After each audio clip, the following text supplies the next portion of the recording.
You cannot stop early extending. You cannot stop over the top. You will never be consistent with ball striking or direction unless your club face is square right here so that you can turn through here without doing any more manipulations. Okay guys, the information I'm going to share with you today is probably some of the most important information you're ever going to get in a golf lesson anywhere.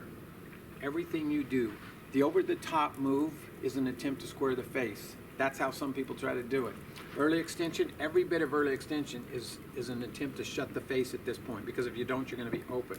Bad ball contact is caused by early extension because you're trying to stand up, and that's a timing issue. I don't know how much to stand up every time to release. And the face angle is going to want to shut with that move. As I come through here, it's going to want to shut, so I'm timing up the face being square. Every one of those problems can be fixed only if by the time you get to this position in the downswing, you've got a square club face. Square meaning if I rotate through, it's good. If I have an open face and I rotate through, I'm going to shank it or hit it dead right. That'll stop me from rotating, I promise you. So if you want to learn how to be consistent in your golf swing, you've got to get the face square by the time you get down. There's only two ways to do that. Either with grip or with manipulating the club on the downswing. So guys, people who have a weak grip, there are some really good players. Nelly Korda, Colin Morikawa, Dustin Johnson, Jon Rahm, they all manipulate the club somewhere in the swing. DJ and Jon Rahm do it up here. You'll see that bow. Okay guys, here's Jon Rahm, and you can look at the top of his backswing. He's already got a very bowed wrist. He's already putting that in a position to square the face at the top of the backswing.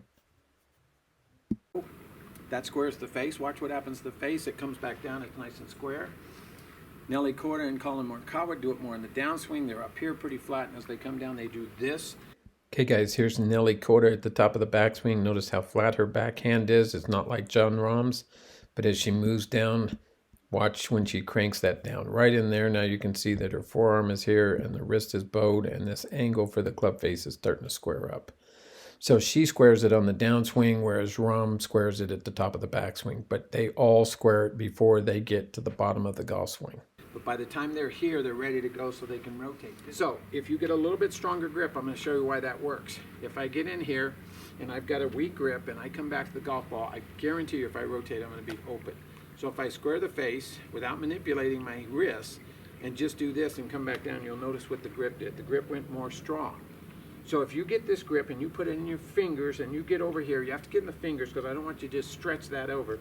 If you get in the fingers and put the grip here to where that V's that way and I can see this knuckle without moving my head, I can play and I can square this face easier and be able to rotate through without having to do something down here to square the face.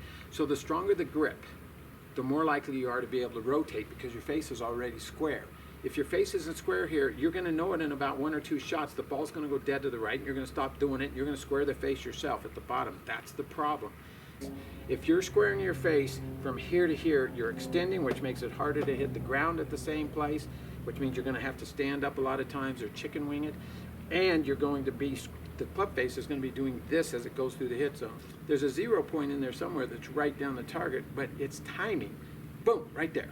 Not there, not there, not there. If I do this, all that, it's good all the way through. Okay guys, so, summary. You cannot stop early extending.